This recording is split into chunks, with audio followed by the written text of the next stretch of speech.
Hello les amis, mes chères copines, mes amis, mes chers amis d'amour, j'espère que vous allez bien. Mounia Sacha avec vous en live.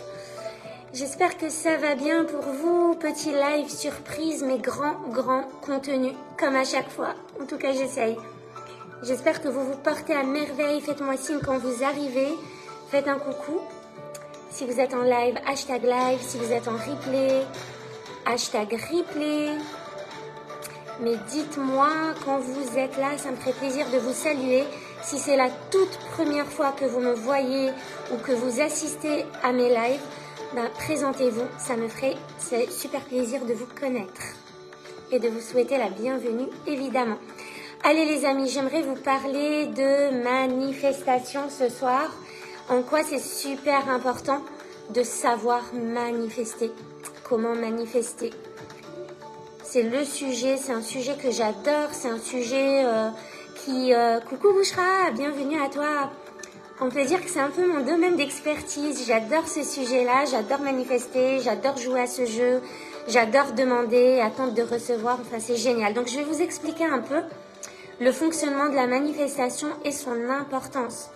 En même temps, je vais vous raconter un peu ce que moi j'ai manifesté, entre autres. Et comment je continue à le faire. C'est juste fou.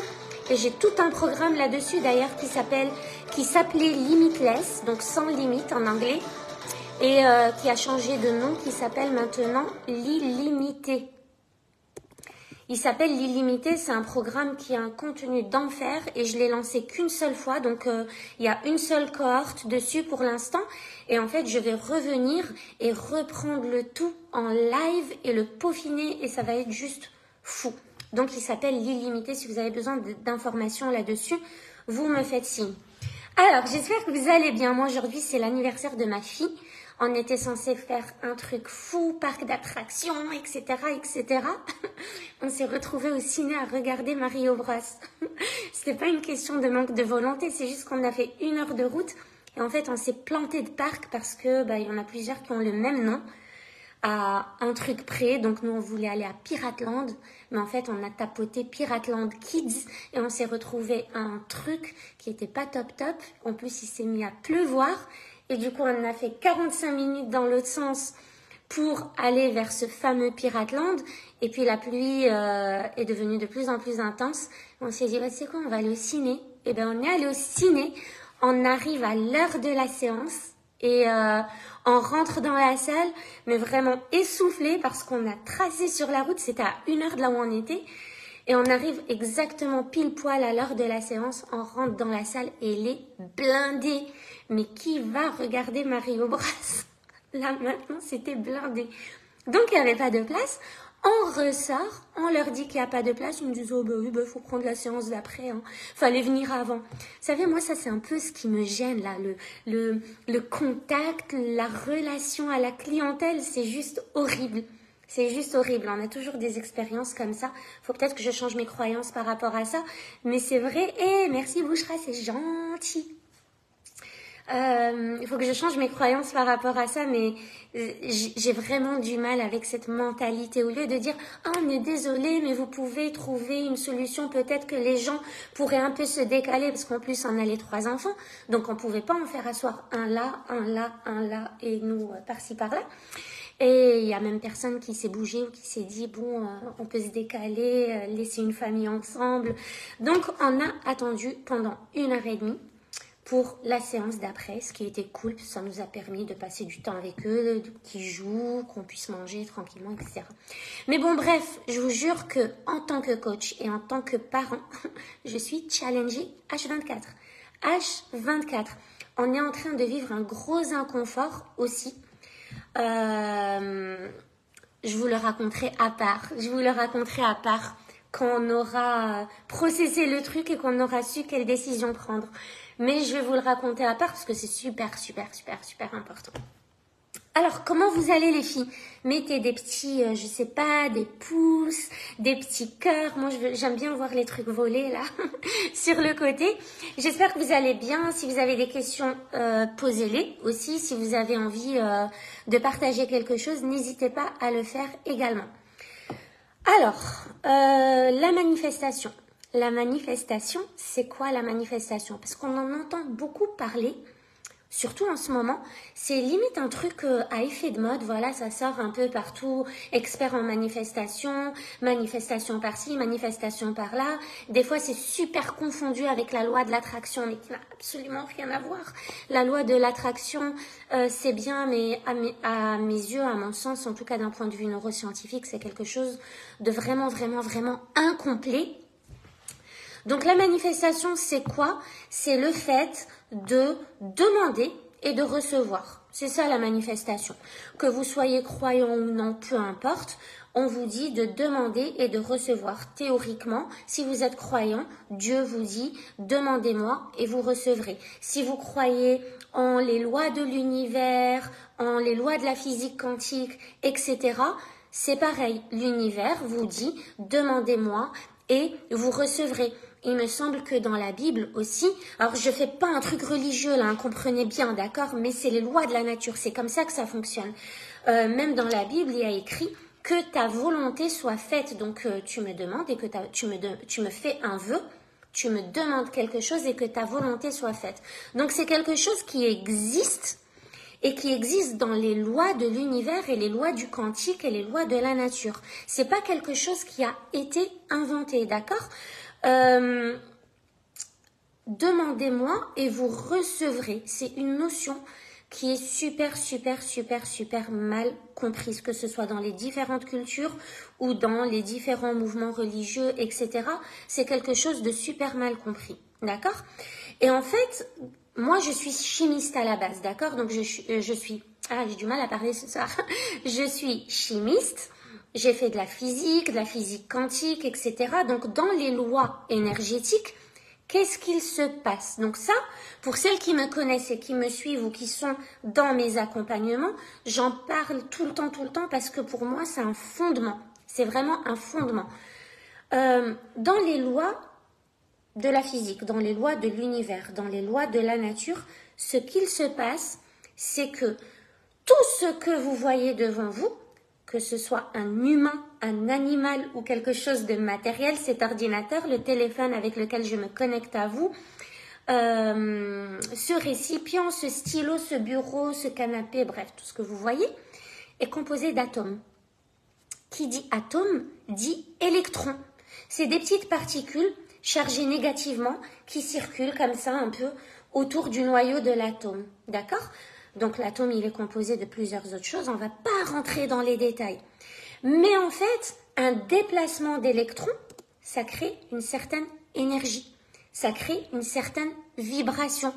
Donc, ce que vous avez devant vous est en train de vibrer. Vous êtes en train de vibrer. La personne en face de vous est en train de vibrer. La plante en face de vous est en train de vibrer. Les arbres sont en train de vibrer. Le meuble vibre aussi. Donc, là où il y a des atomes, il y a de la vibration. Là où il y a de la vibration, il y a de la fréquence. Et là où il y a de la fréquence, il y a une longueur d'onde. Donc, j'aimerais bien que vous compreniez ça. C'est super simple, en fait, parce que, vous savez, l'expression « on n'est pas sur la même longueur d'onde » vient exactement de là. Ça veut dire qu'on n'est pas du tout en train de parler sur la même fréquence. Ça veut dire qu'on n'a pas du tout la même énergie là au moment où on se parle. Ok ? Est-ce que ça, c'est bien clair ? Parce que ça va être votre compréhension de base pour la manifestation, pour commencer à manifester. Manifester, ça veut dire quoi dans les lois de l'univers? Ça veut pas dire « Ah, j'aimerais tellement avoir une maison, maintenant j'attends de l'avoir. Ok, je pose des actions en place, mais c'est bon, je l'ai demandé, je vais l'avoir. » Non, il y a une façon très, très, très précise de demander à l'univers pour recevoir. Dans l'univers, il n'y a pas de pauvreté. Ok? L'abondance, elle est partout. Elle occupe tout l'espace autour de nous. Si je veux de l'argent, j'ai juste à faire ça. Si je veux une maison, je veux faire ça. Si je veux des amis authentiques, je fais ça. Si je veux des personnes extraordinaires dans ma vie, j'ai juste à faire ça en gros. Vous voyez? Symboliquement, évidemment. Donc l'abondance, elle est partout. Et comme je disais la dernière fois, le gâteau, il y en a pour tout le monde. Donc comprenez bien ça, que tout ce que vous désirez aujourd'hui, en gros, en d'autres termes, ça veut dire que vous pouvez l'obtenir. Il est là, disponible pour vous. Moi, des fois, j'aime bien imaginer que je suis un peu comme dans un jeu vidéo, vous voyez, et que je dois attraper des bonus, un peu par-ci, par-là. Mais pour les attraper, il y a des conditions. Il ne suffit pas de le vouloir avec la tête, il ne suffit pas de dire qu'on le veut avec la bouche, il ne suffit pas de le vouloir avec le mental, il faut le vibrer. Ok? Quand on vous dit vous vibrez là, vous êtes en train de vibrer, mais il faut vibrer. Et il ne faut pas vibrer n'importe comment. Il faut vibrer à la même longueur d'onde, à la même fréquence, avec la même énergie que la chose que vous désirez. Je ne sais pas comment ça résonne en vous, là, ce que je suis en train de vous dire, mais dites-moi un peu, qu'est-ce que ça vous évoque tout ça? Qu'est-ce que vous comprenez de tout ça? C'est super important, les filles, d'accord? Parce que moi, j'ai toujours manifesté dans ma vie. Sauf qu'il y a un avant et il y a un après. Mon avant à moi, c'est que je manifestais les choses, mais je ne savais pas comment je le faisais. Mon après, c'est-à-dire mon aujourd'hui, et depuis que je comprends ça, je manifeste les choses volontairement. Alors, il y a des personnes qui me disent « Ouais, si tu manifestais, si tu pouvais avoir tout ce que tu voulais, tu aurais déjà une super belle maison au bord de la plage comme tu le désires, des enfants géniaux qui bougent pas, qui sont sages comme des images, tu aurais la réussite dans ceci et dans cela, tu n'aurais aucun problème. » Faux, d'accord? La manifestation, on peut la maîtriser, mais tout dépend de ce qui est important pour nous. La maison, au moment où elle sera importante pour moi, je vais travailler sa manifestation. D'accord? Vous êtes déjà aujourd'hui en train de manifester des choses. Bonsoir Wafa, bienvenue à toi. Aujourd'hui, comprenez bien que ce qui arrive dans votre vie, il a été vibré à la même fréquence. Vous avez vibré à un moment donné très très fort à la fréquence de ce que vous avez obtenu dans votre vie. Bon ou mauvais. D'accord? Que ce que vous vivez vous plaise ou non, vous l'avez vibré un moment.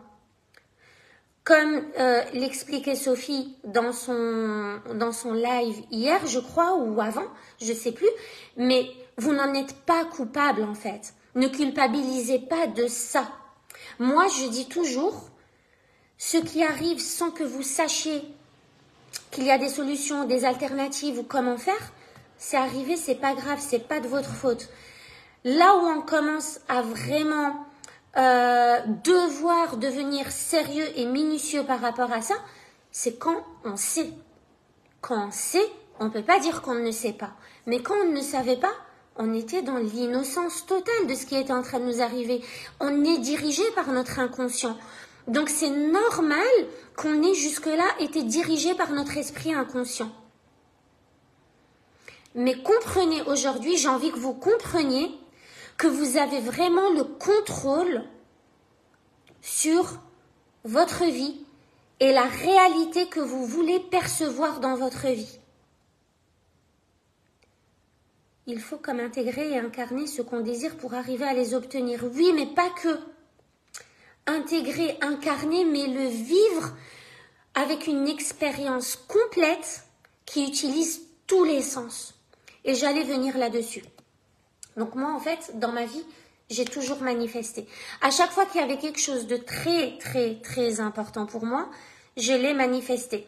Imaginez que mon premier accouchement était une césarienne. Je vais vous donner quelques exemples comme ça, d'accord?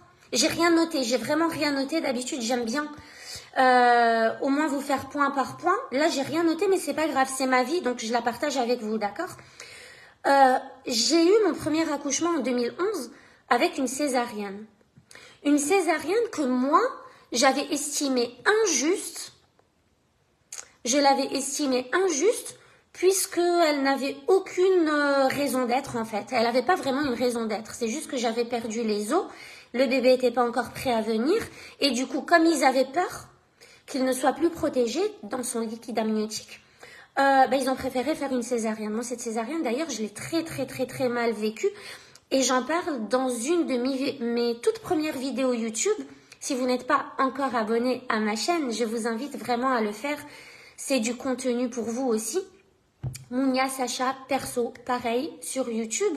La vidéo s'appelle Violence. Je crois que c'est violence médicale ou violence obstétrique. Un truc comme ça. Je l'ai vraiment mal vécu.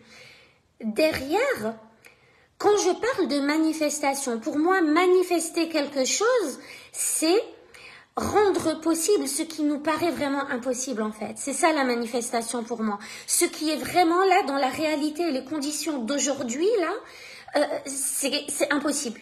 C'est improbable. C'est improbable que ça arrive. D'accord? Donc, dans ma réalité à cette époque-là, pour mon deuxième accouchement, comme ils le font en France aussi, nous on était aux États-Unis, il fallait que j'accouche tous mes enfants, il fallait que je les ai par césarienne après la première césarienne, ok? Imaginez-vous que j'ai réussi à manifester 2 accouchements naturels après une césarienne. Imaginez-vous que c'est aux États-Unis, le pays qui a le plus peur des lois, des risques, de tout ce que vous voulez. C'était improbable que je puisse aller à l'encontre et contre tout un corps médical. En fait, c'est comme si je m'étais battue contre 10 médecins sur 10 qui me suivaient à cette époque-là. 10 gynécos sur 10 qui me suivaient à cette époque-là, parce que c'est un groupe. J'ai réussi à trouver la paix et la sérénité dans ma chambre d'hôpital. Je pourrais vous donner plein d'exemples. Là, ça va peut-être pas vous parler aussi fort qu'à moi, mais pour moi, c'était un truc mais complètement fou en fait. Surtout pour la 3e, où j'ai décidé de rester chez moi jusqu'à la dernière minute. Je les ai même pas prévenus. Et j'ai débarqué à l'hôpital à la dernière minute et je leur ai dit, ça y est, j'ai fait mon truc, je suis partie. Là, c'était... voilà, j'ai repris le contrôle sur ça. À l'époque, j'étais super, on va dire, timide. J'osais pas dire non, j'osais pas aller à l'encontre des blouses blanches, je contrôlais pas, voilà, une fois que j'étais dans l'environnement, ça y est, on me disait un truc, je me taisais, ah oui, ok, j'étais pas forcément d'accord, mais ah ok. Donc, à l'époque, j'étais pas du tout la Mounia qui vous parle là. Ok? J'étais pas du tout comme ça, j'osais pas contredire, j'osais pas chercher le conflit, j'osais pas m'affirmer, j'osais pas dire non. Et là, j'avais en fait manifesté une personnalité qui était juste improbable pour moi à ce moment-là. Dire non à la gynéco qui toque à ma porte et qui me dit on a besoin de faire un check-up et si dans 5 minutes ça y est pas, on passe à la césarienne, lui dire non alors que je suis là devant elle, c'était complètement fou. Et pas lui dire non qu'une seule fois. Je lui avais déjà dit un mois en avance non, parce qu'il voulait programmer cette césarienne et j'avais dit non. Et j'ai pris quand même rendez-vous parce qu'on m'a un peu mis la pression et je me suis pas présentée au rendez-vous. Et j'ai attendu que mon bébé vienne tout seul et tout s'est parfaitement bien passé. J'ai manifesté énormément de choses. Mon voyage aux États-Unis, il s'est passé en 1 mois et demi. C'est pas quelque chose qui avait été prévu et réfléchi et pensé, et travaillé. Non, ça faisait des années que je rêvais d'aller vivre dans un pays anglophone. Moi, c'était ça mon rêve, c'est de vivre dans un pays anglophone. Pourquoi? Pour grandir, pour découvrir des nouvelles cultures, pour m'expanser, pour la diversité, pour rencontrer des personnes différentes, d'horizons différents. C'était vraiment ça, apprendre la langue. Moi, c'est ça, je suis vraiment comme ça, c'est-à-dire... J'aime beaucoup découvrir de nouvelles choses, j'aime apprendre de nouvelles choses, j'aime évoluer, j'aime, j'ai soif de ça. Et j'avais envie de partir de mon environnement et quitter juste comme ça à l'aventure. Ça, c'était vraiment mon désir depuis beaucoup de temps. J'avais jamais envisagé les États-Unis. Ça, c'était en 2007, imaginez-vous. En 2007, fin mai 2007, je termine... la défense de mon dernier stage de master de chimie à Montpellier d'ailleurs parce que à cette époque j'ai fait mon master à Montpellier après une grosse dépression académique à Strasbourg. Je suis venue à Montpellier, là où on habite actuellement. Donc, je termine mon dernier stage. J'ai eu de très bons résultats, de très bonnes relations avec les profs. Un prof me dit, écoute, est-ce que ça te dit d'aller faire ta thèse aux USA? Quoi? Aux USA? Ouais, ça me dit. Ok, il faut faire la demande, il faut faire ceci, cela. En 2007, les amis, je vous rappelle qu'Internet n'était pas encore très développé. On ne pouvait pas aller sur YouTube et voir États-Unis, South Bend, Indiana, Notre Dame, voir l'université, voir les photos, les vidéos. Je ne savais pas du tout où je mettais les pieds. Mais c'était mon rêve, c'était mon désir. J'ai dit oui. Donc ça, c'était fin mai. Tout le mois de juin, on l'a passé à faire les procédures. J'ai fait ça toute seule parce que j'étais loin de chez mes parents. Donc j'ai fait ça, demande de visa, préparation de passeport, inscription, lettre de recommandation, CV, lettre de motivation, le contact avec les profs là-bas, recherche d'appartement, etc. Tout le mois de juin s'est passé à ça. Le mois de juillet s'est passé à la PrEP et le mois d'août j'étais là-bas, début août j'étais là-bas. Et j'arrive là-bas et on m'apprend qu'il faut que j'enseigne en même temps à la fac les DUG et les licences. Comment vous dire? C'est très inconfortable, très très inconfortable, mais c'était mon désir le plus fou. Et c'est venu comme ça, bam. Je l'ai manifesté, je le sais que je l'ai manifesté parce que j'en ai rêvé. J'ai manifesté des relations, j'ai manifesté une fin de vie apaisée pour mon papa. Je pourrais passer des heures à vous parler de sa maladie, même de sa fin de vie tout simplement, de son décès, du jour de son décès. Ça a été complètement manifesté. Ok, je vous en parlerai, je peux vous en parler rapidement. En fait, mon papa, c'est simple. Je me suis mariée en 2009. En 2009, on apprend que mon papa, tout de suite après mon mariage, je me suis mariée en juillet 2009. En août, je repars aux États-Unis. En septembre, ma grand-mère, de qui j'étais super proche, mais super proche, est décédée. Et mon papa, on lui apprend un cancer du poumon. Un cancer du poumon à petites cellules, c'est-à-dire celui qui se propage le plus vite dans le corps et qui crée des métastases très très rapidement, donc le plus nocif pour le corps, d'accord? Les médecins lui ont dit 6 mois. Mon papa a vécu 4 ans. Il avait un mental d'enfer. Faut dire qu'il avait un mental d'enfer. Dans sa maladie, là, il n'a jamais été victime. Il a toujours été responsable. Il a toujours eu la tête haute. J'ai manifesté pour lui. C'est pas ces 4 ans que j'ai manifesté, mais je les ai visualisés. J'ai visualisé parce que sachez que moi, quand on me dit que c'est pas possible, vous me déclenchez juste pour aller tout faire pour vous montrer que c'est possible. C'est moi, c'est ma personnalité, ça me porte comme ça. Plus vous me dites tu ne peux pas, plus je vais vous dire oh que si tu vas voir. Et tu pourras aussi. Je vais te montrer que je peux et tu vas voir que tu pourras aussi. Plus vous me dites ah non ça marchera pas pour toi, tu en es pas capable, plus je vais vous dire oh que si, tu vas voir. Mon prof de chimie, quand j'étais à Strasbourg, avant de partir à Montpellier et aux États-Unis, me disait mais toi tu ne fais pas de la chimie, tu fais de la science-fiction. Tout ça pour humilier, pour rabaisser, pour détruire les étudiants. Vous voyez comment on leur parle. Donc moi, si vous voulez, j'aurais pu être dégoûtée de la chimie et des cours et de la fac et de tout ce qui s'ensuit. Je me suis dit dans ma tête, non, je vais te montrer que tu as tort. Tu n'as pas à décider de ma vie, c'est pas toi qui décide de mes capacités, c'est pas toi qui décide de mes limites, c'est pas toi qui me pose des étiquettes. Qui peut décider de notre vie ou de notre mort? Personne, si ce n'est nous. Je veux dire la mort physique, évidemment on va tous y passer. La mort physique, on va tous y passer. Et c'est pas un problème, c'est aussi ça la vie. Mais comment on veut mourir? Ça, on peut en décider. Et comment on veut vivre? Ça, on peut en décider. Coucou ma Sabrina, j'espère que tu vas bien. Merci. Coucou Violaine, bienvenue à toi. Et du coup, sa fin de vie, je l'ai vraiment manifestée. Je vais vous dire pourquoi. Et je l'ai manifestée avec lui. Parce que mon papa, Dès qu'il a été malade, dès qu'il est rentré en soins palliatifs, je suis partie à ses côtés. Dès qu'on a su que ça y est, c'était la fin, j'ai quitté les États-Unis pour 1 mois et demi pour passer ce 1 mois et demi à ses côtés. Donc j'ai été très longtemps à ses côtés, c'est là qu'on a passé les plus merveilleux moments ensemble en fait. On rigolait, on se racontait des histoires. Il me racontait des histoires de son vécu que je ne connaissais même pas, des histoires de quand il était petit.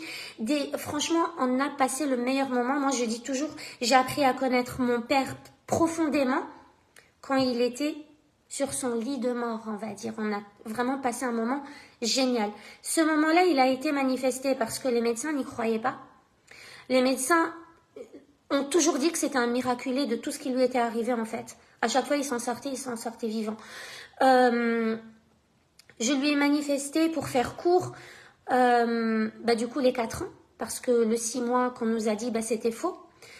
On s'est battu pour qu'il puisse aller à Tijuana au Mexique pour se faire soigner à l'Institut Gerson. Donc je lui ai fait tout son dossier, j'ai imaginé qu'il y était déjà là-bas, j'ai imaginé qu'il était déjà guéri, j'ai imaginé les soins qu'il pouvait avoir là-bas, parce qu'ils vous font des soins avec des lavages, ça s'appelle des enemas, c'est des lavages au café bio, sans sucre, sans lait, sans viande, bref, mais vraiment des soins avec des jus naturels, frais, etc. C'est comme ça que eux soignent les maladies les plus avancées. Les médecins n'y ont pas cru, mais je l'ai fait. On est allé au bout de la démarche, on y était presque. Il est décédé juste avant. Mais j'ai manifesté une fin de vie dans la paix et dans la sérénité, parce que je ne vais pas vous raconter l'histoire de mes parents parce que c'est leur histoire, c'est pas à moi de la raconter. Mais en gros, croyez-moi quand je vous dis qu'il était très, très, très improbable que mon papa décède dans les bras de ma maman comme un bébé et qu'il parte en paix avec toute sa tête, avec toute sa connaissance, avec toute sa conscience, avec toute son intelligence, avec un cancer aussi toxique et destructeur. C'est juste incroyable. L'entourage n'y croyait pas, les médecins n'y croyaient pas, il n'y a personne qui croyait à ça, mis à part, nous, les très proches, moi et lui. Je lui ai fait rentrer dans sa tête aussi. Il a déjà un mindset d'enfer, mais je lui ai fait visualiser des choses, je lui ai fait imaginer des choses. On a travaillé comme ça. On discutait déjà de quand il allait sortir de l'hôpital. On sait très bien qu'en soins palliatifs, c'est la fin. Mais pourquoi ne pas imaginer un après? Apaisé, serein. Mon père m'envoyait encore des textos 2 jours avant sa mort. Imaginez, c'est juste fou. Alors qu'il avait des métastases un peu partout. Je veux dire, il aurait pu en perdre la tête, j'ai manifesté pour lui un décès pendant le mois de Ramadan. Et quand je dis j'ai manifesté pour lui, attention, pour les personnes qui sont très spirituelles, qui ont une foi, qui voilà, c'est pas moi, hein. Moi je suis pas une illimitée. Je veux dire, j'ai manifesté pour lui, ça veut dire que j'ai su comment demander à Dieu pour recevoir ce que j'ai demandé. Et pour faire ça, il a fallu que je vibre ça. Il a fallu que je le pense, que je le vois, que je l'imagine, que je le sente, que je le goûte. Il a fallu que je vive ça. Son décès pendant le mois de Ramadan, dans les 10 derniers jours du mois de Ramadan, qui sont, pour celles qui connaissent, qui sont les 10 jours les plus bénis du mois de Ramadan. C'est-à-dire que c'est limite une fête de mourir à ce moment-là en vrai. Dans notre religion, dans notre culture, un peu comme chez les Mexicains, c'est limite beau, il faut se réjouir pour une personne qui décède lors de sa prière ou pendant un vendredi, parce que le vendredi c'est un jour spirituel, on va dire, ou comme ça pendant les 10 derniers jours. C'était juste improbable. Et qu'il meure en faisant un petit soupir comme un petit enfant, un bébé dans les bras de ma maman, croyez-moi, c'était pas probable non plus du tout. Un truc de dingue. Et je peux vous parler d'une tonne d'autres choses. Le fait qu'on soit à Montpellier, là, aujourd'hui, on l'a manifesté. C'est une manifestation, c'est une demande claire à l'univers de ce que je voulais exactement. Imaginez qu'on est venu en vacances, on n'a rien préparé à l'avance, on est venu à Montpellier, de Strasbourg à Montpellier en vacances, On s'est dit, tiens, on va visiter les écoles.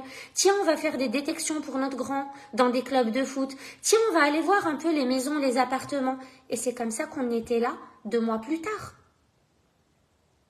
C'est fou. C'est fou. Et aujourd'hui, on est dans un appartement. C'est pas la maison de mes rêves, mais c'était vraiment improbable de trouver cet appartement à cette période-là. J'ai envie de vous dire que tout ce qu'on a visité, c'était des déchets excessivement chers, avec des loyers excessivement chers pour ce que c'était. C'était vraiment improbable. Toutes les personnes d'ici qui sont venues chez nous nous ont dit « Waouh, mais comment vous avez fait pour trouver cet appart ?»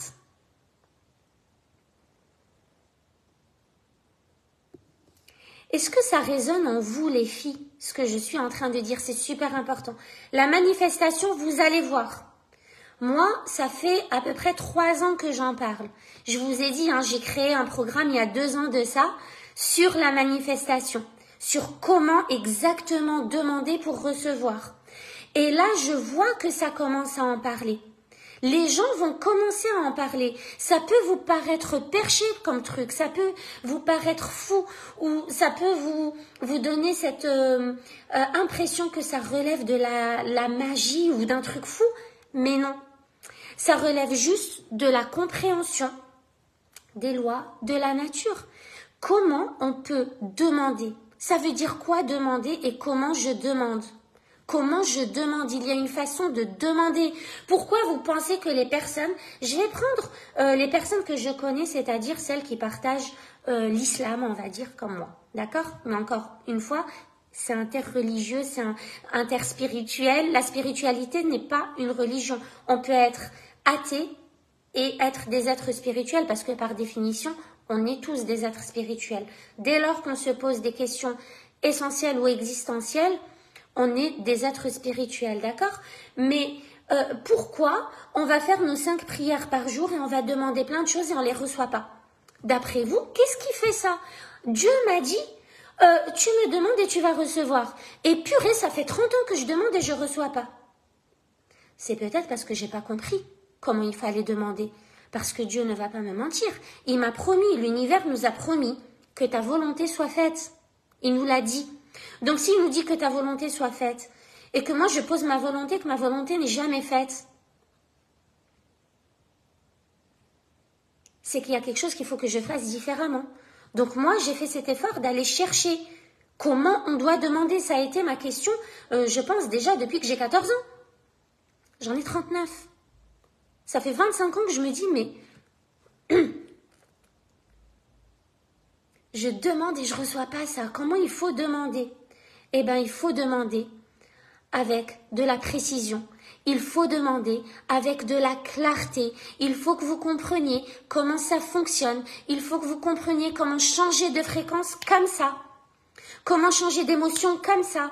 Comment vibrer autre chose comme ça. Ça, il faut que vous le compreniez. Il faut que ça soit une habileté chez vous, une compétence, un talent dorénavant. Pour que vous réussissiez à chaque fois qu'il vous arrive ce que vous ne voulez pas, que vous arriviez à poser la conscience sur cette pensée qui vous a traversé et qui a fait que ça n'arrive pas comme vous voulez. Et vous la chopez, vous changez cette pensée, vous changez la vibration qui va avec. Et vous allez vibrer de la même fréquence que ce que vous désirez. Il faut savoir ce que vous désirez, mais il faut savoir comment l'obtenir. Et vous ne pouvez l'obtenir qu'en créant dans votre cerveau des expériences imaginaires complètes et parfaites de ce que vous voulez vraiment. Donc déjà, de base, il est normal que si vous ne savez pas ce que vous voulez, vous ne l'aurez pas. Vous ne l'aurez pas.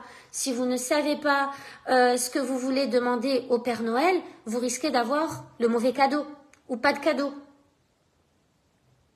Si vous ne savez pas le genre de travail que vous voulez faire, vous risquez d'avoir le pas bon travail, ou pas de travail, ou la malchance au travail, ou toujours les mêmes sentiments au travail, ou toujours le même type de collègue au travail. Donc quand il y a des situations qui vous dérangent, je veux que vous repartiez avec ça ce soir. D'accord? Parce que c'est juste un live, mais qui contient quand même pas mal de choses. Quand il y a une situation qui vous dérange, sachez aujourd'hui que vous n'êtes pas coupable, mais que vous êtes responsable. Vous n'êtes pas coupable, mais vous êtes responsable de ça. Avant, vous étiez inconsciemment responsable de ça. Aujourd'hui, vous allez devenir consciemment responsable de ça. Et ensuite, vous allez devenir consciemment responsable du contraire.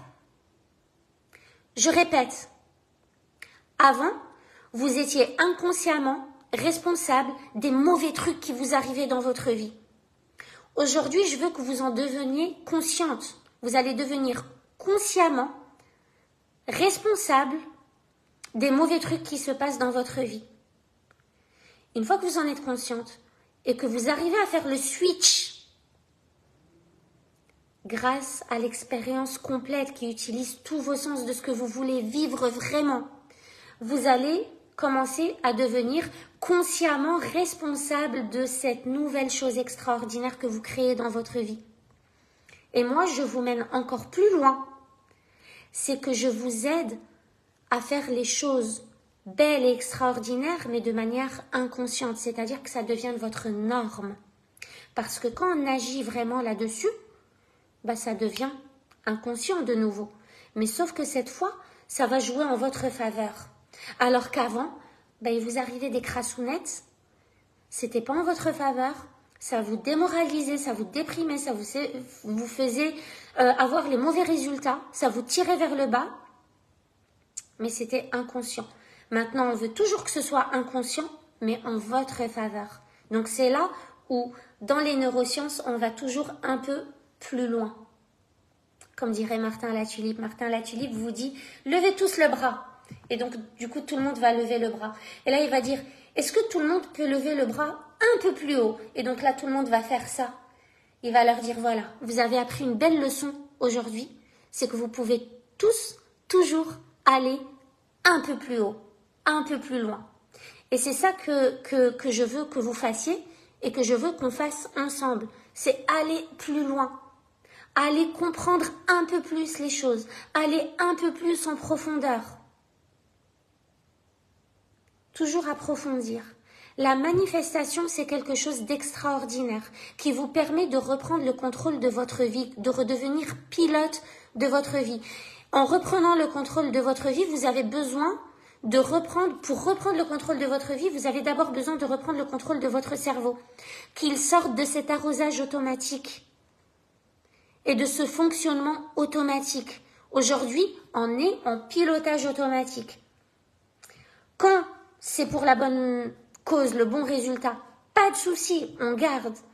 Mais quand on ressent de l'inconfort la majeure partie de notre temps, il y a des choses à aller ramener à la conscience pour les bosser, les amis. On bosse, on bosse. Si je vous montre les cahiers où je bosse, ils sont blindés, blindés de notes.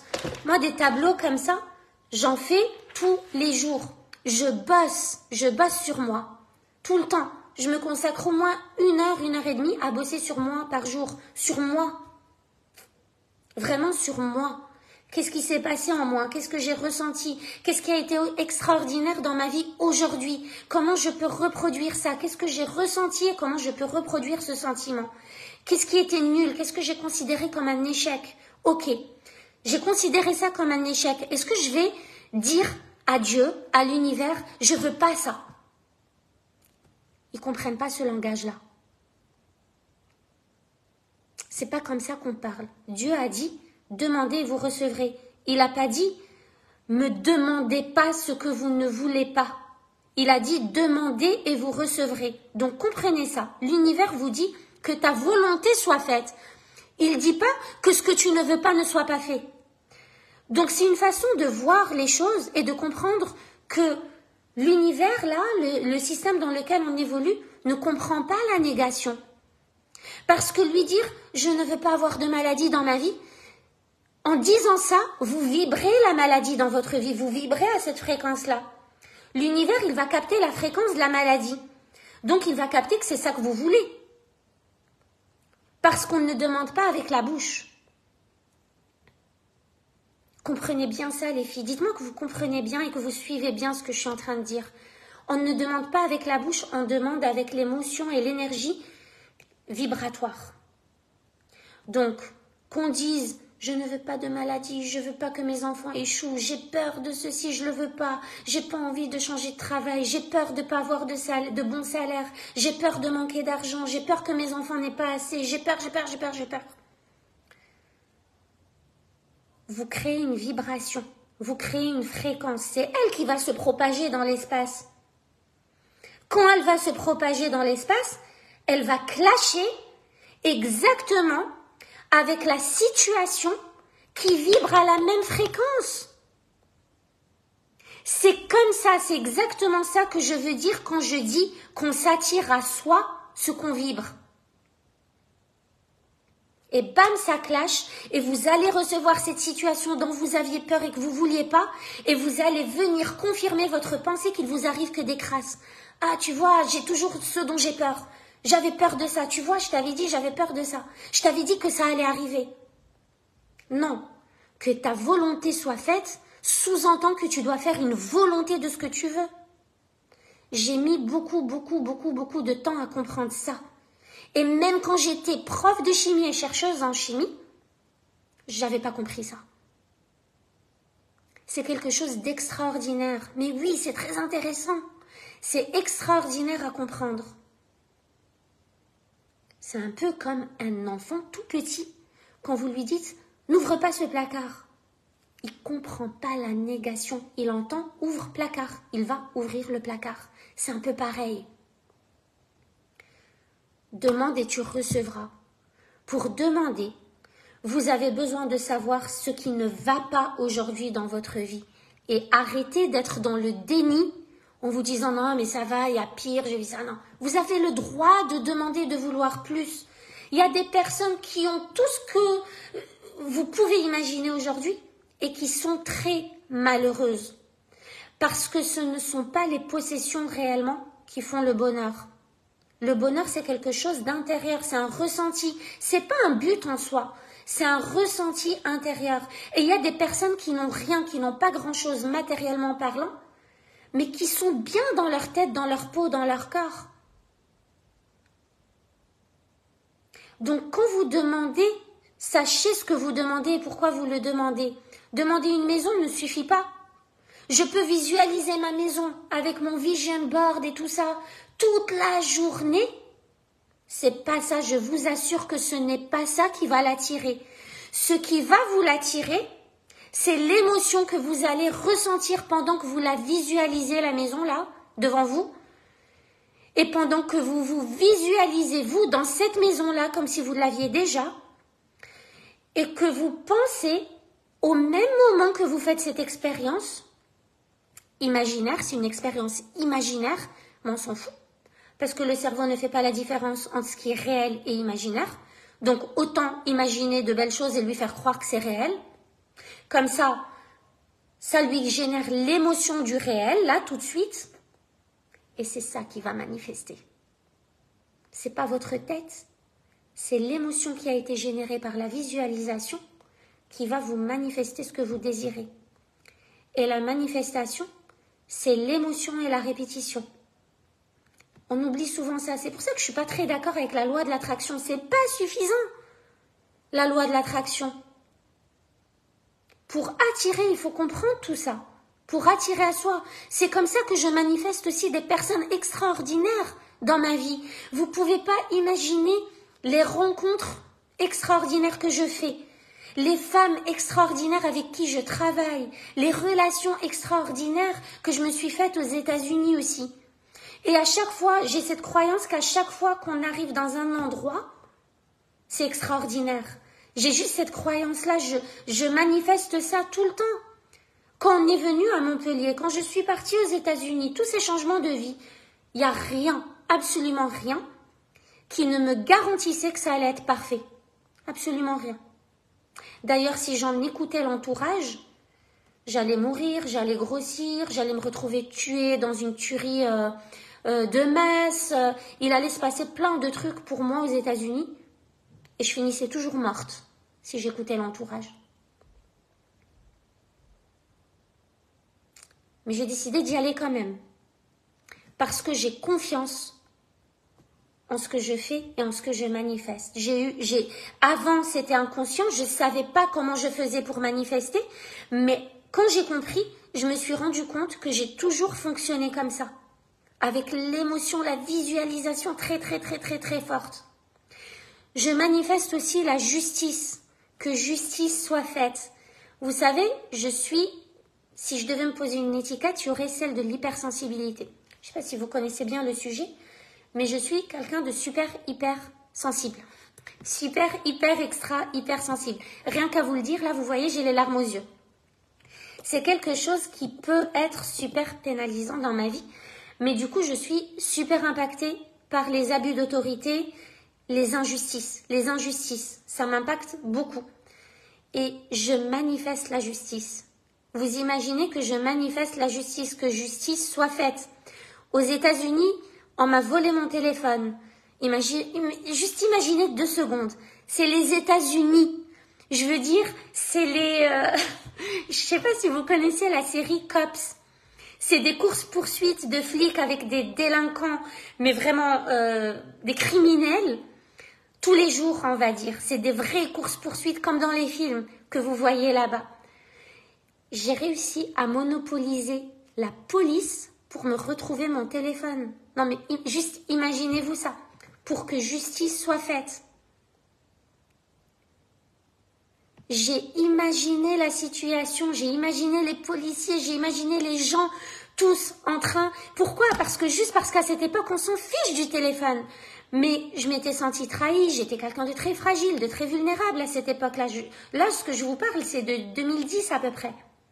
J'étais pas la même Mounia. C'était, mais non, mais pourquoi moi, on ne me vole pas mon téléphone? Mais c'est injuste. Et je venais d'avoir mon premier enfant, il y avait toutes les photos dedans. Donc c'était plutôt de l'ordre de l'émotionnel déjà. Quelqu'un d'inconnu va voir les photos, va effacer les photos. Je sais pas ce qu'il va faire de ce téléphone. C'était vachement une attache émotionnelle dans le truc. Et j'ai manifesté la justice. La police s'est mobilisée pour retrouver mon téléphone. Mais c'est improbable. Improbable. Et cette justice-là, je l'ai manifestée dans plusieurs situations de vie. Coucou Khadija, j'espère que tu vas bien. Ça fait plaisir. Ah, mais c'est toi. Ah, mais trop bien. mon ami de Marseille. Je crois que je suis en train de manquer de... Ma batterie, elle est en train de mourir. Donc vous voyez, il y a vraiment, vraiment des choses à comprendre. Mais oui, mais c'est pas en France non plus que ça arrivera. En France, il faut qu'il y ait du sang, tu vois. Mais c'est juste pour vous dire, j'arrive à créer des situations et je vais y penser et je vous dirai tout ce que j'ai créé. Mais il m'est arrivé tellement de fois dans ma vie où je me suis dit, waouh, mais c'est complètement fou ce qui m'arrive. Ah, c'était un rêve, c'est complètement fou. C'est complètement fou. Et ils m'ont retrouvé le téléphone, ils m'ont convoqué au commissariat. Qu'est-ce que vous voulez faire? Est-ce que vous voulez porter plainte contre la personne? Est-ce que vous voulez une indemnisation? Qu'est-ce que vous voulez? J'ai dit non, je veux juste récupérer mon téléphone. Je me rends au commissariat, il est dans une belle enveloppe avec mon nom et mon prénom, déposé pour moi à l'accueil, je récupère mon téléphone. C'est hallucinant. Et plein de choses comme ça. Plein de petites situations comme ça. Et pour moi, aujourd'hui, c'est super important de manifester la présence de tout ce qui peut nourrir mes valeurs autour de moi. J'ai un besoin de liberté intense. J'ai un besoin de justice intense. J'ai un besoin d'humain et de contact intense. J'ai ce besoin-là d'être avec vous. J'ai un besoin d'apprentissage intense. Du coup, quand on se connaît, qu'on connaît ses valeurs, c'est important de savoir manifester tout ce qui va venir nourrir ces valeurs-là. Parce que si ces valeurs-là ne sont pas nourries, on va être malheureux. On ne peut pas être heureux si nos valeurs ne sont pas nourries. Donc la manifestation, c'est quand même un fondement du développement personnel. Et quand vous comprenez comment on le fait, évidemment, au début, c'est difficile parce que vous ne connaissez pas. Toute chose nouvelle que vous voulez essayer pour la première fois, votre cerveau va avoir tendance à la rejeter. Et c'est pour ça qu'il vous crée des excuses. Et c'est pour ça qu'il vous fait adopter un langage interne de « non, mais ça sert à rien, tu n'es pas capable, tu n'y arriveras pas, laisse tomber, ça marche pas, etc. » Le cerveau fonctionne comme ça. C'est pas vous, c'est votre cerveau qui est comme ça. Donc, à chaque fois que vous allez vouloir essayer quelque chose de nouveau, il y aura de la résistance. Il y aura de la résistance, c'est normal. Mais les choses ne sont jamais faciles, les amis. Je vais vous mentir si je vous disais tout est simple, relativisé, faites. Non, c'est pas facile au début. C'est jamais facile au début, mais ça le devient. Et ça le devient comment? Par la répétition. Par la répétition. L'expérimentation et la répétition dans l'expérimentation et la répétition. Et par ce changement de mindset qui, dans chaque situation inconfortable, vous venez vous dire, j'ai hâte. Alors là, je vous dis ce que je me dis moi dans ma tête. J'ai hâte de voir comment ça va tourner en ma faveur. J'ai hâte. Quand je vis un truc inconfortable, je me dis, j'ai hâte de voir comment ça va tourner en ma faveur. Quand je vis un truc pour lequel je ressens un sentiment d'échec, je me dis, j'ai hâte de raconter son histoire. J'ai hâte de voir quelle histoire je vais raconter de ça. Ok? Donc, si je devais vous donner un conseil de super bonne amie, je vous dirais « Ah, merci, t'es trop mignonne !» Attends, c'est qui fait « Ah oui, trop bien !» Mais vous êtes nombreuses en fait. Sandrine, comment tu vas? Ça fait plaisir de te voir par là. Asma aussi, Victoria, Khadija, Sabrina, Bouchra, Myriam, Violaine. Oh, ça fait trop. Jennifer, Ismahan, oh my god, Wafa. Trop bien. Taïma, Hélène. Et vous savez, ça là, je l'ai manifesté aussi. Ça, exactement ça. Dire bonjour à plein de monde, impacter du monde, inspirer du monde, avoir du monde, transmettre du message au monde. Je l'ai manifesté. Je vous assure, le travail que je fais aujourd'hui, vous croyez qu'il était probable à un moment donné dans ma tête ou dans la tête des autres que je le fasse? Mais jamais de la vie. Je vous rappelle que j'ai 12 ans de thèse de chimie là derrière moi. Ça veut dire que dans la réalité du mental et de l'esprit conscient, je n'allais pas finir ici. J'allais finir dans une entreprise pharmaceutique, dans la direction, la gestion, le je sais pas quoi. J'allais finir plutôt là-dedans, d'accord? Mais j'ai décidé d'imaginer ma vie avec de la liberté, comme je vous l'ai dit, avec du lien, avec du social, avec de l'humain, puissance 10, avec de la psychologie, avec de la science, avec de la spiritualité, avec de l'apprentissage, de l'évolution, de la croissance, la liberté de travailler d'où je veux. Est-ce que vous croyez que ça, c'est quelque chose qu'on peut imaginer quand on a un boulot comme tout le monde, où on fait du 8h, 20h et où on met les enfants à la crèche? Je l'ai vécu. J'ai vécu toutes les facettes de la femme, je vous assure. Femme au foyer, femme à mi-temps, femme à la maison, femme entrepreneur, femme les deux en même temps, les trois en même temps, la femme très très maman, la femme qui en allait une pendant qu'elle porte l'autre en porte-bébé derrière, la femme qui a les deux comme ça parce qu'elles sont toutes les deux petites, etc. Franchement, j'ai fait le tour de la situation de la femme au travail. J'ai tout fait, du mi-temps, du plein temps, du bien payé, du mal payé, du pas payé, du bénévolat, du volontariat, tout ce que vous voulez. Ce boulot-là, cette activité extraordinaire, c'est pas un boulot, c'est une activité extraordinaire, je vais vous manger là, que je fais aujourd'hui, je l'ai manifesté les amis, j'en ai les larmes aux yeux, parce que c'est vraiment le fruit de que ta volonté soit faite. Le fruit de que ta volonté soit faite. Je pourrais, Asma. C'est pas un problème. Je peux vivre où je veux dans le monde. et d'avoir le luxe que mon mari aussi puisse travailler d'où il veut dans le monde, c'est le fruit de que ta volonté soit faite. C'est fou ce que la manifestation nous aide à obtenir et qu'on n'aurait même pas pu imaginer. C'est ça la manifestation. La manifestation, c'est le fait de réaliser, de matérialiser ce qui vous paraît impossible dans votre esprit conscient, mais que vous désirez tant. C'est de manifester quelque chose de super désirable, mais qui vous paraît impossible. C'est ça la manifestation. Vibrez vos rêves, Naïma, c'est exactement ça.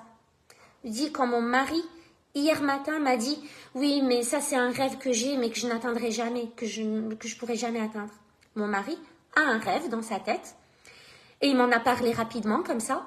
Déjà sa façon de m'en parler rapidement montrait qu'il n'y croyait déjà pas.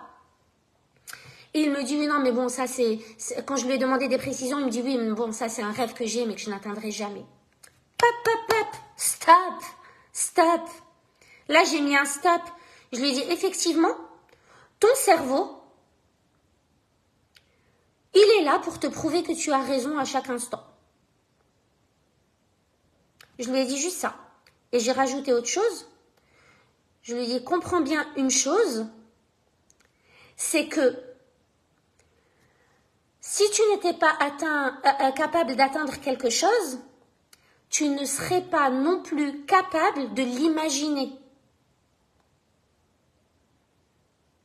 Ça vous arrive pas des fois d'essayer d'imaginer un truc, mais comme il est trop grand pour vous, ça bloque tout de suite dans l'imagination, vous n'arrivez même pas à l'imaginer. Ça bloque. Faut faire un effort. Ça vous arrive jamais, ça? Ça bloque, il y a un plafond de verre, il y a une limite inconsciente de performance qui vient bloquer l'imagination. On n'arrive même pas à l'imaginer. Oui, bien sûr, c'est un bon début. C'est un bon début, mais c'est là qu'il faut absolument faire le switch tout de suite pour ne pas venir alimenter les schémas neuronaux néfastes qui existent déjà. Donc, on vient switcher tout ça petit à petit. La question, c'est est-ce que quelqu'un a déjà réussi ce que tu veux réussir? Ah ben oui, je connais tel, et je connais tel, et je connais tel. Ok, donc déjà, tu as une preuve que c'est possible. Ok? Est-ce que tu as une preuve que tu n'arrives pas à réaliser tes rêves? Est-ce que tu as déjà réalisé des rêves? Ben oui, j'ai déjà réalisé des rêves. Donc déjà, à partir de là, tu te rends compte que c'est capable de reproduire la même chose. Parce que souvent, on a peur de ne pas réussir à reproduire, tout simplement. Donc voilà, comme je vous ai dit, si je devais vous donner un conseil de super bonne amie, je vous dirais de vous pencher sur ce sujet-là d'un point de vue neuroscientifique pour vraiment bien le comprendre. C'est très simple à comprendre. En gros, je vous ai tout dit aujourd'hui, déjà. Mais il faut le travailler, ce côté-là. Sinon, si vous ne travaillez pas ça, vous allez toujours continuer à héberger dans votre tête ce qui fait que vous attirez à vous ce que vous ne voulez pas. Or, aujourd'hui, vous devez changer votre système neuronal petit à petit pour qu'il soit votre allié et non plus votre ennemi.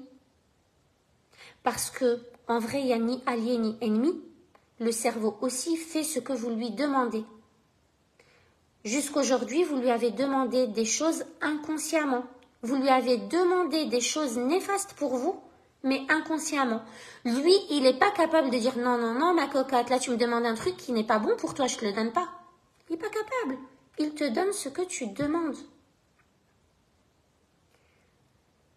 Sur quel sujet? Comment ça, sur quel sujet? Le live d'aujourd'hui? Le live d'aujourd'hui concerne la manifestation. Du travail au quotidien, mais c'est pas beaucoup de travail. Il y a beaucoup de personnes qui se disent « Ah ouais, mais qui croient que comme elles ont porté 50 ans de misère, elles doivent travailler 50 ans pour neutraliser la misère d'avant et passer à autre chose. » Non, ça prend vraiment pas beaucoup de temps. Pas du tout même. Quand je mets de la conscience sur ça, je manifeste déjà en fait, rien qu'en mettant de la conscience sur certaines choses, sur mes pensées, et je commence à les switcher au moment où elles se présentent, Je manifeste déjà. C'est pas un travail où il faut dire, ah, il faut que je bosse sur moi pendant 3 ans pour que je neutralise cette petite pensée-là qui m'a pourri la vie. Non, non, non. Je vous assure, allez voir ma toute première vidéo YouTube ou mon tout premier live Facebook. J'étais pas la même personne. J'étais pas la même personne. J'ai travaillé mes croyances. C'est pas facile de faire des lives, de faire des vidéos. Faut se confronter à la critique, aux remarques, aux insultes des fois, aux attaques psychiques des gens, etc., etc. Faut ne plus avoir peur du jugement, réussir à en faire abstraction. Faut s'affirmer, faut rapporter de la clarté, apporter de la clarté à son message, avoir une intention claire. Il y a beaucoup de travail pour faire ça, mais ça prend pas beaucoup de temps. Et je dis toujours, si moi j'ai réussi à avancer, à évoluer, à comprendre ces choses et à les mettre en pratique, je vous assure que n'importe qui peut le faire. N'importe qui peut le faire. C'est un mindset qui se travaille pour évoluer. Oui, et moi je dis toujours, j'ai toujours été une battante, mais j'ai pas toujours gagné mes batailles. Pourtant, j'ai toujours eu un sentiment de réussite. La réussite, c'est pas quelque chose, c'est pas une fin en soi en fait, c'est un sentiment. J'ai toujours été une battante, ça veut dire que je vais au bout des choses, je cherche, j'essaie de comprendre, je mets en pratique, je mets en application. J'ai pas eu que des réussites, j'ai forcément eu des échecs et des crasses dans ma vie. Viendra le moment où je pourrai vous parler de plein de choses. Mais j'ai toujours eu un sentiment de réussite. Pourquoi? Parce que j'ai toujours appris en chemin, j'ai toujours évolué, mes échecs m'ont appris des choses sur moi, j'ai appris à me connaître. C'est dans la contraction qu'on va subir, qu'on va vivre une expansion derrière. S'il n'y a pas de contraction, il n'y a pas d'expansion. Et la vie, elle est faite de contraction et d'expansion. C'est vraiment une succession de contraction et d'expansion. Et c'est vraiment la contraction qui permet l'expansion. S'il n'y avait pas de contraction, il pourrait y avoir plein d'expansion. Et vous pensez aujourd'hui que si vous aviez tout, vous seriez heureux. C'est pas vrai parce que cette joie, cette réussite soi-disant d'avoir tout, n'aurait pas de saveur parce que vous n'aurez pas connu la contraction. Si on vivait dans un endroit où il n'y avait que du soleil et la mer, on est au milieu des cocotiers, tout le temps. Vous êtes né là-dedans et vous avez grandi là-dedans, vous n'avez pas connu autre chose. Est-ce que vous allez connaître, vous réjouir de l'importance de ce que vous voyez là devant vous, d'avoir le soleil, la mer, la puissance de la nature, les vagues, cette immensité? Non, vous ne pouvez pas savourer quelque chose qui a été trop facile et dans lequel vous avez tout le temps baigné. Donc, accueillez l'échec, accueillez le challenge et l'inconfort et dites-vous, j'ai hâte de voir en quoi ça va tourner en ma faveur. Parce que quand on est dedans, on a la tête dans le gazon, on n'est pas capable de sortir notre cerveau limbique à ce moment-là pour aller raisonner le truc dans le cortex frontal. Donc on est tellement dedans qu'on n'arrive pas à se dire qu'il y a du bon dans tout ça. D'accord? Qu'il y a du bon. Imaginez il m'est arrivé une fois, de dire à une cliente qui venait de perdre un être cher, de lui poser cette question après avoir travaillé avec elle son intelligence émotionnelle, évidemment. Mais je lui ai posé la question, en quoi ça peut être bien d'avoir perdu cette personne-là? Ça peut choquer ça, hein. Ça peut choquer. Mais comment elle peut dire ça? Mais c'est fou, mais n'importe quoi, mais méchant. Non, c'est une question très très sérieuse. Là, on est dedans. Mais on peut trouver des bénéfices à tout. Ok les amis, l'expérience, c'est vrai, j'y suis arrivée aussi. Naïma, ma belle Naïma d'amour. Naïma de connaissances illimitées. D'ailleurs, si vous ne connaissez pas connaissances illimitées aussi de Mohamed Bouclé, Naïma est la coach de Mohamed Bouclé dans sa formation. C'est aussi une formation qui m'a beaucoup apporté. Lecture rapide, mind mapping et mémorisation et qui apporte beaucoup à mon fils. Ça m'apporte à moi, du coup ça m'apporte à vous, ça vous apporte à vous, parce que toutes les formations que je fais et que je continue à me former, c'est vraiment pour moi et pour vous, parce que du coup je peux vous transmettre. Donc les personnes qui sont avec moi dans psychoneuronutrition actuellement, là on est dans la dernière semaine, C'est le programme de perte de poids définitive grâce aux neurosciences. Les mind maps de ce programme, c'est grâce à cette formation-là. Donc ça, c'est génial. Ça permet justement pour... Voilà, de retour. Pour des personnes comme vous, créatives, émotives, qui ont tendance à se disperser dans le trop-plein d'idées qu'elles ont, etc., ça vous permet de bien mettre votre cerveau sur une carte, en fait, et de voir ce qu'il s'y passe. C'est juste extraordinaire. Voilà ce que je voulais vous dire, mais merci à toi, Naïma. Merci à toi. Coucou Mylène, bienvenue Fatia, bienvenue à toutes les nouvelles. Sabrina, j'ai hâte de faire ta rencontre. Et voilà, est-ce que vous avez des questions? Si vous avez des questions, ça serait super top de les poser là, maintenant. Ma belle Mylène, bienvenue. Bienvenue, je crois que c'est la première fois pour toi ici. Au plaisir de t'avoir. La manifestation, allez-y, concentrez-vous là-dessus. Commencez à la comprendre, commencez à la mettre en pratique. Essayez. Je vous dis, au début, c'est pas simple, mais rien ne l'est. Mais ça le devient. Bienvenue à toi, Mylène. J'espère que tu vas bien. Merci. Tu pourras me dire qu'est-ce qui t'a fait tomber sur ce profil, comment tu es arrivé là et tu es d'où, ça serait chouette de savoir. Voilà, en tout cas, bienvenue à vous toutes. Merci d'avoir été là. Vous savez que vous pouvez activer la petite clochette là, pour avoir des notifications quand je suis en live, parce que c'est vrai que des fois je les programme, des fois je les programme pas comme celui d'aujourd'hui. Et puis des fois, moi je considère qu'on est vraiment une famille, qu'on est entre nous, qu'on est une belle petite communauté. Et ben des fois j'ai envie de partager des choses avec vous, comme là, et ben je me connecte et je vous les partage. En tout cas, je vous embrasse très fort. Alors Naïma qui dit et y croire coûte que coûte ça fonctionne. Ouais. Une de mes citations à moi, d'accord? Une de mes citations à moi, que j'avais déjà postée sur mon profil. Je dis que la vraie foi, écoutez bien, d'accord? Vous pouvez repartir avec ça. La vraie foi, c'est de toujours continuer de croire, même lorsqu'il n'y a absolument rien d'observable là, tout de suite dans votre vie, qui vous donne raison de croire. Vous comprenez bien ça? La vraie foi, c'est de toujours continuer de croire, même lorsqu'il n'y a rien d'observable qui vous montre que vous avez raison de croire.